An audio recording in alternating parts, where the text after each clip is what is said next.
Antenne Réunion et la ville de Saint-Joseph vous présentent C'est Saint-Jo.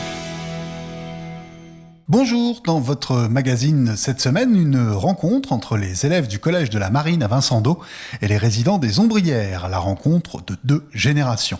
Direction ensuite Langevin pour célébrer les 60 ans de mariage des époux élyséons, ce qu'on appelle aussi les noces de diamant. C'est maintenant, c'est Saint-Jo.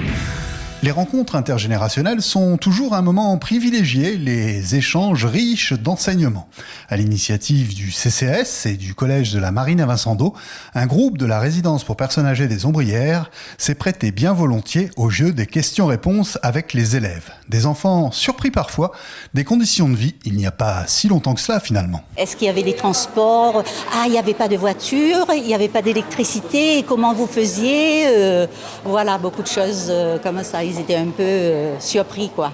En retour, les élèves ont invité les personnes âgées présentes dans la salle informatique du collège. Et cette fois, les questions fusaient dans l'autre sens, avec une envie de se faire expliquer le fonctionnement d'Internet en particulier, quand on sait qu'aujourd'hui, beaucoup de démarches se font en ligne. À mon âge, j'ai jamais utilisé un ordinateur.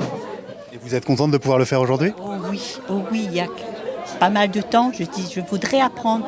Pourquoi ? Parce que j'ai parti à la sécurité sociale pour faire des recherches et je pensais me renseigner auprès de quelqu'un. Et quand j'y arrivais, on me dit « Allez-y, il y a l'ordinateur au fond ». Et je pensais qu'il y avait quelqu'un pour m'a montré comment manier l'ordinateur.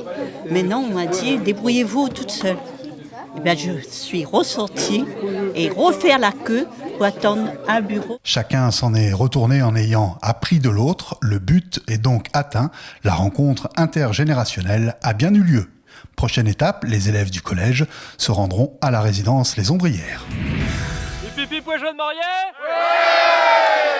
Si on célèbre à Saint-Joseph assez souvent les noces d'or, soit 50 ans de mariage, les noces de diamant, c'est plus rare. Normal, me direz-vous, quand on sait qu'il faut rajouter 10 années, soit 60 ans de mariage. Ce qui nous ramène en 1957. 3 ans plus tôt, au mariage de sa sœur, monsieur Élyséon a des vues sur la fille du forgeron. C'était le métier du père de Marie-Jacqueline. À l'époque, les moyens de transport étaient rares et pour faire Langevin-Saint-Pierre, c'était une expédition. m'y descendais par le bus RTR. Je mettais mon vélo, moins 20 vélos. Je me mettais dans le col du bus. Remonter à vélo depuis Saint-Pierre jusqu'à Langevin. Saint-Pierre jusqu'à Langevin, ouais. Enfin, il faut être amoureux pour faire ça. Ah ben oui. De leur union naîtront 4 enfants et madame consacrera une partie de son temps à leur éducation. L'autre partie consistera à aider son mari cultivateur à trier et préparer les légumes. Parce que parfois, il posait moi la question, il dit quel jour m'a fini avec tous ces oignons ou avec les piments. Ça a brûlé mes doigts, mais quand même, il fallait faire. Jamais un jour, notre deux il a eu pour dire il ramasse le ballot, il est parti, ou du moins l'autre, il rentre pas, il reste dehors. Non, on a toujours été l'un pour l'autre. Les époux élyséons coulent une retraite paisible à Langevin et ne nous ont pas paru impressionnés par la célébration de ces 60 ans de mariage. Le secret du bonheur, l'amour et la simplicité. Nous leur souhaitons de vivre côte à côte pendant de nombreuses années encore. À l'agenda cette semaine, le rallye de Saint-Joseph, les 12, 13 et 14 mai. À cette occasion, le village Bouger Jeunesse met en place des simulateurs de conduite.